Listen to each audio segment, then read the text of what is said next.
avec cette vidéo, je voudrais quelque peu prolonger la vidéo de la semaine précédente qui te parlait de communication mal faite, de ces personnes qui ont du mal à communiquer correctement. Et aujourd'hui, on va passer de l'autre côté de la situation, on va parler d'écoute et on va parler de la capacité que tu as de lire une personne lorsque tu l'écoutes et lorsque tu l'observes. Bonjour, mon nom est Sophie Stevens-Lemaigre de oserpartager.net. Je mets à ta disposition des outils de communication pour te permettre de prendre confiance en toi et d'oser partager ce qui est important pour toi, de savoir quand le faire pour être entendu et de pouvoir te permettre enfin de construire les relations que tu désires autour de toi. Et aujourd'hui, pour essayer de t'aider dans cette communication, je vais t'expliquer quelque chose dont on parle très peu, mais qui est extrêmement important. Et plus tu vas pouvoir développer cette capacité, plus tu vas te renforcer dans ta capacité de communication. Et quand je parle de communication, ça peut aussi être l'autre partie de la communication, la première clé essentielle, l'écoute. Lorsque tu écoutes quelqu'un, il y a différentes choses que tu peux faire en même temps. Les deux choses les plus classiques que tu vas faire, c'est tu vas entendre ce que la personne te dit. Et si tu fais vraiment de l'écoute attentive, tu vas vraiment essayer de comprendre ce qu'elle te dit.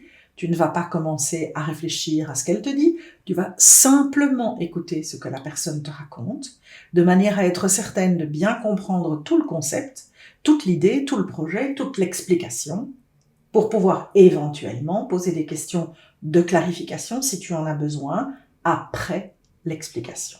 Mais la deuxième chose que tu fais lorsque tu écoutes quelqu'un, c'est que tu l'observes, tu la regardes, tu regardes son visage. Certaines personnes sont très expressives, comme moi, le singe. D'autres personnes sont beaucoup plus passives, effectivement. C'est pas trop mon truc, moi.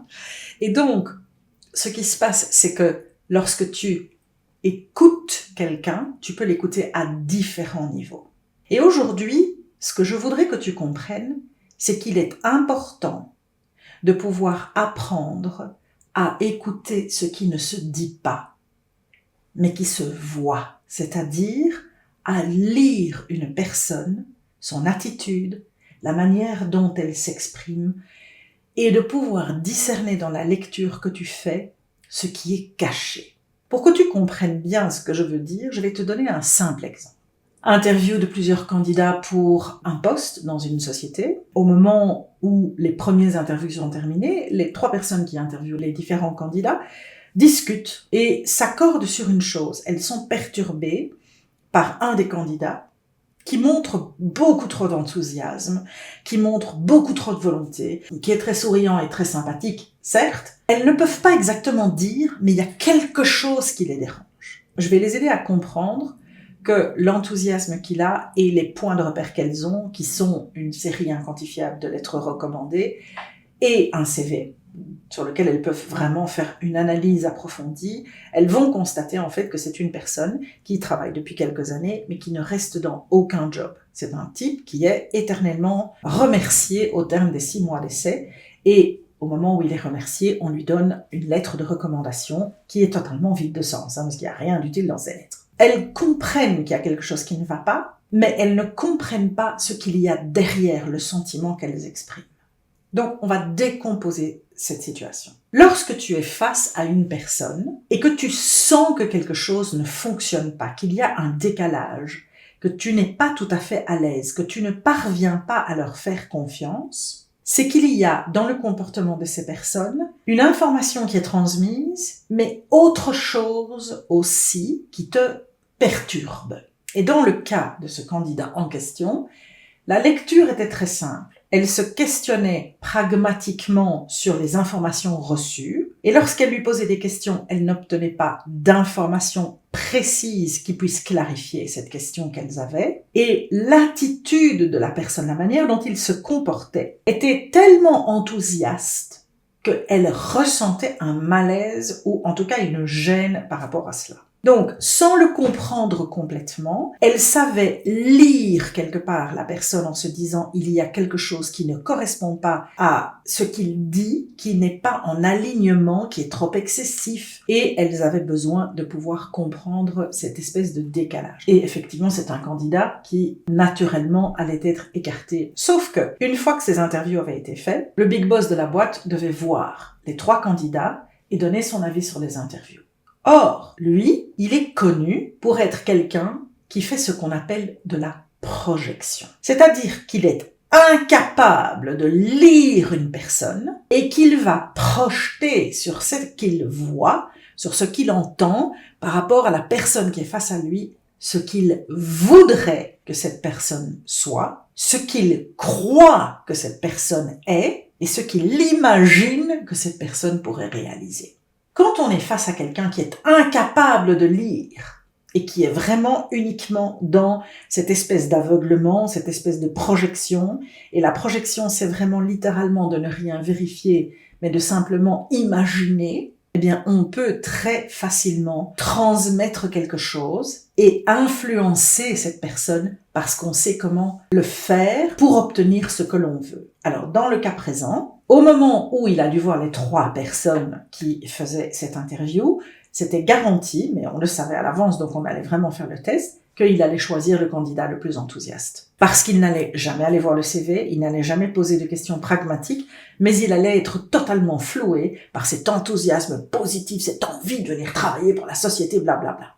Ce n'est pas donné à tout le monde de pouvoir être un bon intervieweur ou un bon recruteur. Certes, ça s'apprend, c'est aussi un métier. Mais ce que j'essaye que tu comprennes, c'est l'importance de pouvoir non seulement écouter ce qui t'est dit, mais de pouvoir observer la personne qui est en face de toi et d'apprendre à lire les personnes qui sont en face de toi. Dans un cas plus courant, je dirais, quand tu connais quelqu'un correctement, quand tu as une assez bonne perception de la personne, tu parviens plus facilement à lire cette personne. Pourquoi ?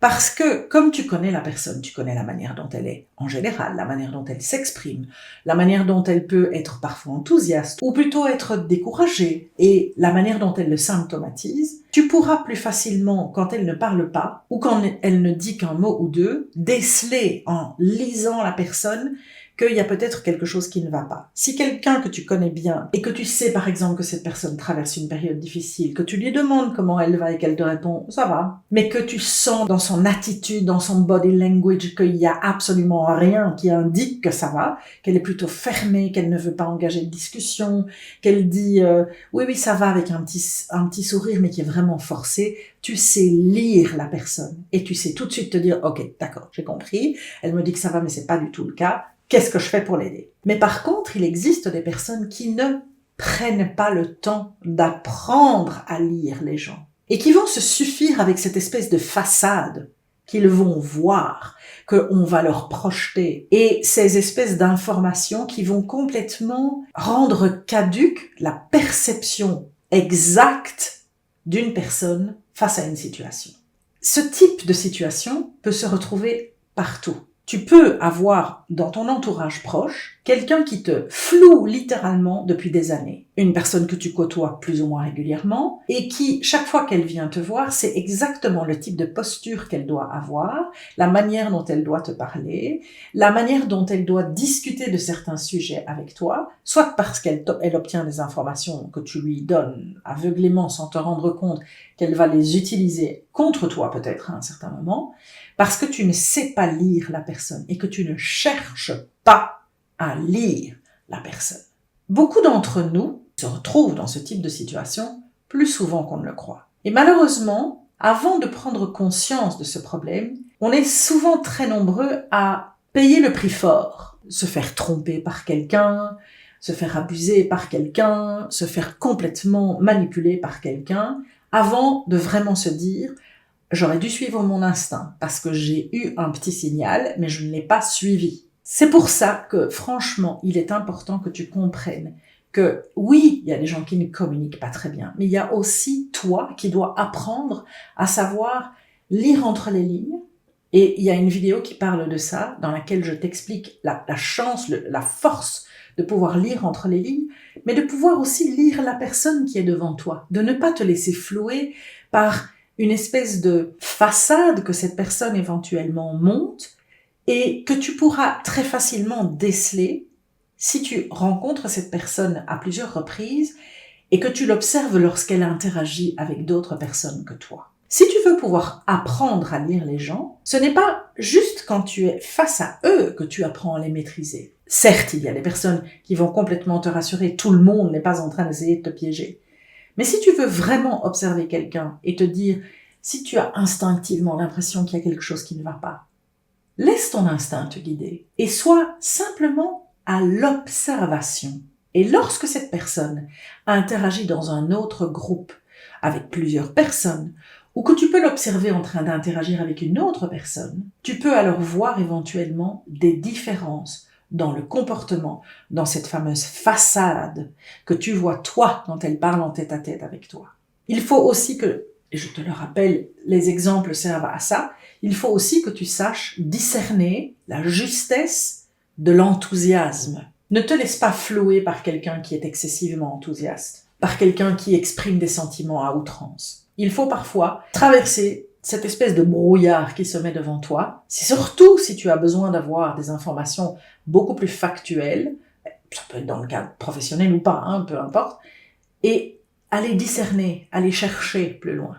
Mais quand tu apprends à pouvoir vraiment comprendre que quelqu'un qui te parle, il t'envoie plusieurs types de messages, le body language est important, les réactions de son visage sont importantes, mais ça peut aller au-delà de ça. Ça peut aussi être une espèce de façade que la personne va mettre en place quand elle te parle à toi et qui pourrait complètement te faire prendre la mauvaise direction ou croire ou éventuellement ne pas discerner une vérité d'un mensonge et te laisser piéger par ces personnes. Donc voilà, je t'ai donné toute une série d'informations qui sont liées les unes aux autres. C'est savoir écouter les gens en étant attentif, c'est savoir écouter les gens en les observant et en sachant apprendre à lire la manière dont ils se comportent. Laisser ton instinct éventuellement te mettre en garde quand tu sens que quelque chose est faux, que ça sonne faux, que ça semble bizarre, et essayer de voir comment tu peux obtenir plus d'informations sur cette personne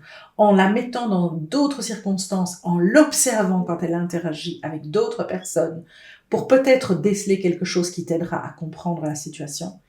Et s'il te plaît, d'apprendre à écouter pour entendre et pas pour projeter ce que tu fantasmes sur l'autre. Voilà, j'espère que ça t'aidera et que tu pourras un petit peu mieux apprendre à lire les personnes autour de toi en étant plus rationnel et plus véritable dans la manière dont tu les comprends. À la prochaine fois. Salut!